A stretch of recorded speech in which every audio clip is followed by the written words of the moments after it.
Thank you. I absolutely agree with the honourable member. We should have those consumption emissions, and we should really, right here at home in the UK, and we should really examine what we're doing and how we're counting and accounting for the emissions that we create. We have allowed the wealthy governments, though, internationally, to dodge their responsibility towards the poorer countries. And climate finance has been defined during Katowice in such a loose way that there is no certainty that adequate finance will be provided to help smaller countries meet their climate obligations. We've allowed loopholes to continue, which the wealthier governments will continue to exploit. And, Mr Betts, I bring this debate here today to focus attention on the action this government must take if we're to prevent runaway climate change. Not what sounds good, but what will actually lead to hard outcomes. And it is striking that it took a teenager to speak at COP24 to bring some attention to what needs to happen.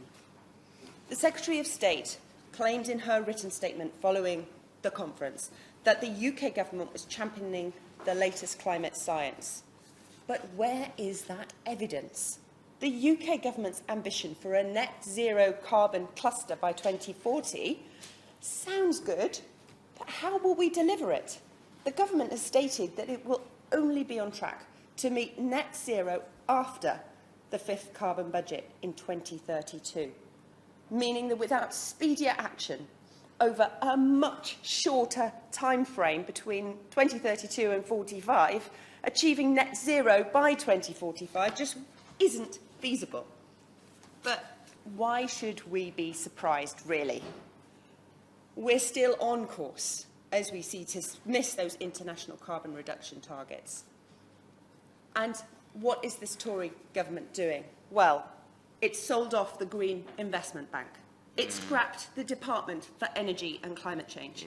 Levels of new low-carbon investment are now lower than when they took office. Subsidies and support for tried and tested forms of renewable energy sources such as onshore wind and solar have been cut, putting jobs and new low-carbon projects at risk. I'm very grateful to her for giving way. She's making a really excellent speech. She mentioned solar. She knows that the government is slashing funding for solar energy and ending the feed-in tariff for solar producers and proposing the end of the exporting tariff. Does she agree with me that this approach hasn't just cost 12,000 jobs to date, including jobs in Cardiff, her city and mine, but also shows that the government's climate plan isn't worth the paper it's written on?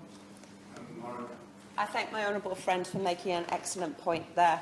Absolutely. These are the tried and tested technologies that we absolutely should be supporting if we are going to move and shift our economy to a low-carbon, zero-carbon economy, which is what we absolutely need to do if we are to prevent runaway climate change.